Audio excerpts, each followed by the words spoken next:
I am sensing breakfast. Bacon. No, it's an omelette. A foul-smelling omelette. It's a bad omelette. A bad egg. No, it's a bad episode of Psych.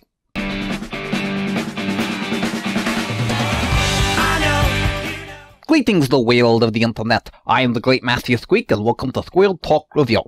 Psych is ridiculously funny. Don't get me wrong. It revolves around a psychic detective that blunders his way through cases and gets the bad guys, with whatever ridiculous fashion he so chooses. But here's the twist. He's not really a psychic. Enter more hilarity. But if my premonitions are correct, even this fake psychic can suffer from some bad juju. This is the episode Juliet Takes a Luvvah. So the show starts off with our fake psychic Sean at his father's house, who is recovering from an injury from a prior episode. His mother has decided to stick around and help take care of him even though they are still divorced. So we have some household drama.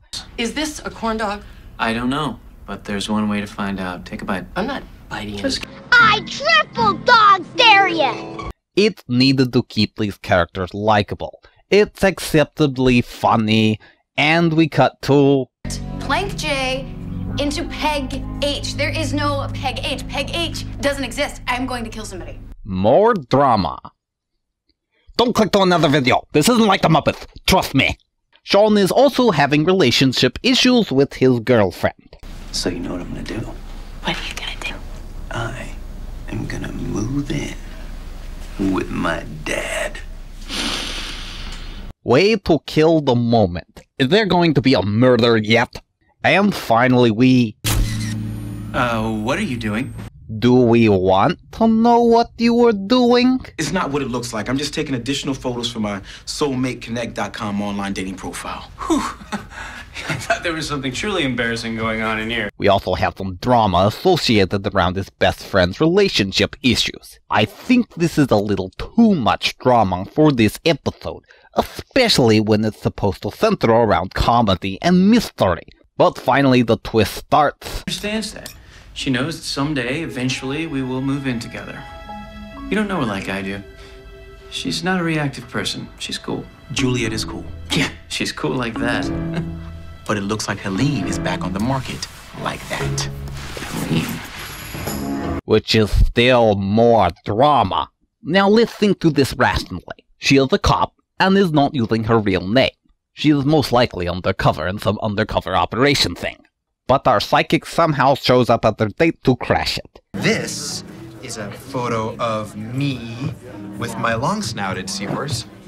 His name is Herschel. Oh, great name. Seahorses? Lower GI system. You have to be very careful, actually, because they're not omnivores, but some people think they're actually herbivores. But sir, excuse me, what the hell? Oh, gee, I'm sorry. Hello, Helene. I'm not sure if Sean is interrupting her date or saving her from it. But as it turns out, it really is an undercover operation. Let me get this straight. You were smart enough to somehow find out where she is having this date, but not smart enough to notice it was an undercover thing? I figured that out immediately. Sean may not be the brightest bulb ever, but he has superb observation skills and is able to notice the smallest details with a photographic memory. Photographic is a misnomer. I have an eidetic memory, as I've told you many times. Whatever. He should have seen this a mile away. In fact, he has. When these two first met, she was undercover, and he noticed immediately. You're really slipping in their later seasons, Sean.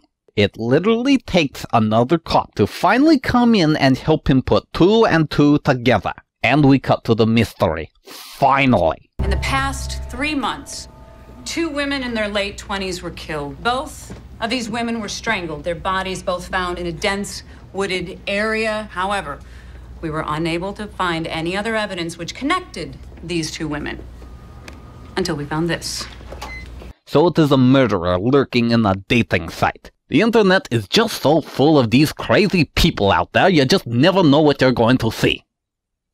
Is simply that, thank goodness, turns out it might just be a maniacal serial killer on the prowl. and not that Detective O'Hara was truly out there dating strange men. And you acknowledge how stupid you are in this episode. So now Sean is on the case, and we're back to drama. Sean, this is Rachel. Rachel, this is Sean. Gus, his best friend / assistant, does just about nothing in this episode, except squeezing in more drama with his new girlfriend. From one drama scene to another. Is there anything I can do for you, Pop? This is what happens when you try and stuff too much drama into something. It slows it down. The only thing worth noting is... Oh, hey, Mom, what time's your flight tomorrow? I'll take you to the airport. Actually, those bags are going upstairs. Your mother's gonna stick around for a little while. Just for a while. Make sure you're okay. I told her that I'll be fine. Whoa, whoa, whoa. You're moving in? Oh, my God. I'm living with my parents. It is funny, but I'm still waiting to get to the actual case. Remember? Then they won't play me in Words with Friends. Oh, I am so not intimidated by that. I bet Now that we're back on the case, it plays more dramaful than an actual case. What happened to the days where they'd follow ridiculous clues around trying to find the murderers? But Juliet's date seems to be taking a drastic turn. You know what? I feel hot. Very hot. It cannot be him, it's still too early in this episode. Of course it isn't, but we do get the hilarious scene. Oh, yeah, I am feeling cold. I'm feeling really cold. What are you doing? Get your meat hooks off of me. You want to blow her cover? Put your arms around me. Come on, sell it. Rub my back at a medium pace. You're an idiot. Make it tender.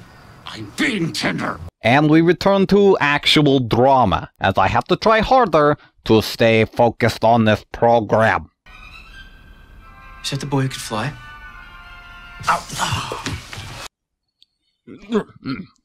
I noticed that his father doesn't talk in this scene, almost like he's bored of this episode too. Back to the case, we're introduced to the next potential suspect. Our next likely of the 6 original suspects goes on the site with the name of Mr. Possibilities. Can you pull him up, please? Mr. Possibilities, try Mr. Perfect. Gus comes in, does just about nothing, and moves on with his girlfriend. Juliet preps for her next date. Sean, relax. I don't actually want to date any of these guys. I'm trying to solve a murder. Which is what you should be accepting. I could buy that he was worried for her safety, but that is not what he is doing. He just makes a fuss, and it's annoying. This scene does, however, suspiciously reintroduces the previous date. I wonder... Thank you. You know, you're gonna make a really handsome baby daddy. You can stop talking now. So bye. No, really, please, stop talking. Whoa. It leads to an argument seemingly from nowhere, which causes the epiphany music to play. Actually, it's great that you just said that. Hang with me, Mellish. I know you can. We have been concentrating this whole time on the men these women are dating. But what if? What if? It's one of the other women. One who's jealous. Now this leads to a wild goose chase. Now a lot of Sean's theories do wind up being the wild goose chases, and do usually turn up more evidence to help the plot, but not this time. Not only does this theory seemingly come out of nowhere, but its only purpose is to give Gus more screen time. He did sign a contract that required him to have a minimum amount of dialogue. So Sean... I could use a quick chat. Dad.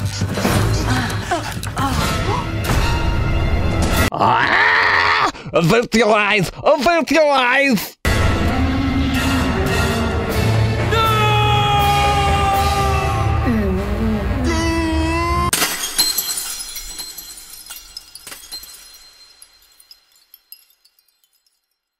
Fly, Eric.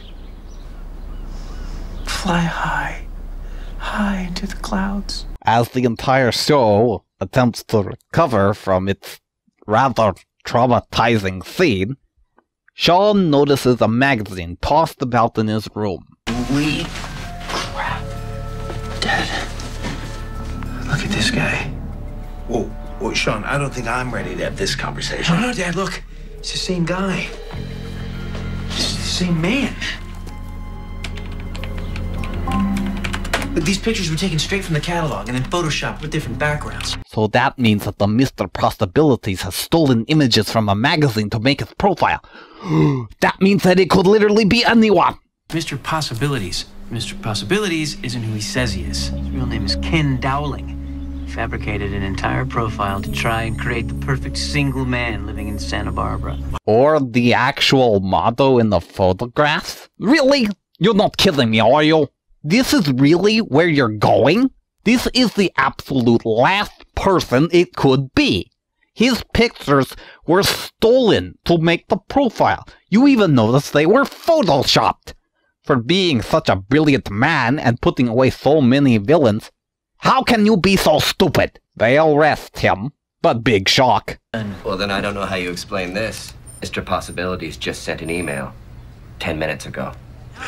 Well, unless he used his teeth or hit the little keys with his nose while handcuffed, that's not possible. It wasn't him, you morons! And the Scooby-Doo moment arrives as...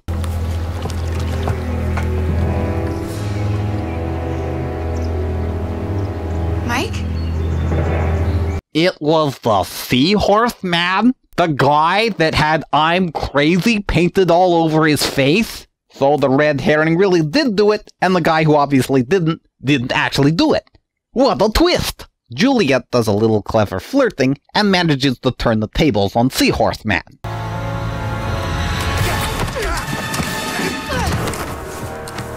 I am so in love with her right now. What? Nothing. Juliet and Sean have a final moment together. And home should be wherever you are. And the dogs we're gonna get relatively soon. So wherever you and the fleet of pugs are, that's where I want to be. I feel the exact same way about pugs. Good. Good, because you can fit their little faces right in your mouth. They just squish right in there. Eat their little faces right off. What can I say but their nonsense is adorable. So after one closing moment, we get another one, as time-wasting Gus returns for another moment and one last twist. Boo, you can tell me anything you want. I'm ready for it all. Hey, Max. Gus, this is my son, Maximus. Maximus, I told you so many times not to do it indoors on the floor, little man. All right, I found some green apple Jolly Ranchers, but that's the best that I can do. Holy crap, who's that? And that was the bad egg known as Juliet Takes a Luvvah. Oh, was this one bad and boring. For a show that has had a lot of laughs, it was boring. Having both Gus's and Sean's parents' drama arcs here really slowed the episode down, and it didn't help that the case was more drama than mystery. But that's not what makes this episode bad. It is the complete obliviousness of the main character. He could spot a single pin out of place, and so many obvious things practically parade right in front of him. And it's insulting to the fans. It's like failing to notice that the sky is blue. It is like failing to notice that I should be the supreme ruler of everything. I still well remember Psych, and to this day, if I need a good laugh, I'll turn on some of these episodes and enjoy the show. But when it comes to this episode, I'd rather creepily collect seahorses.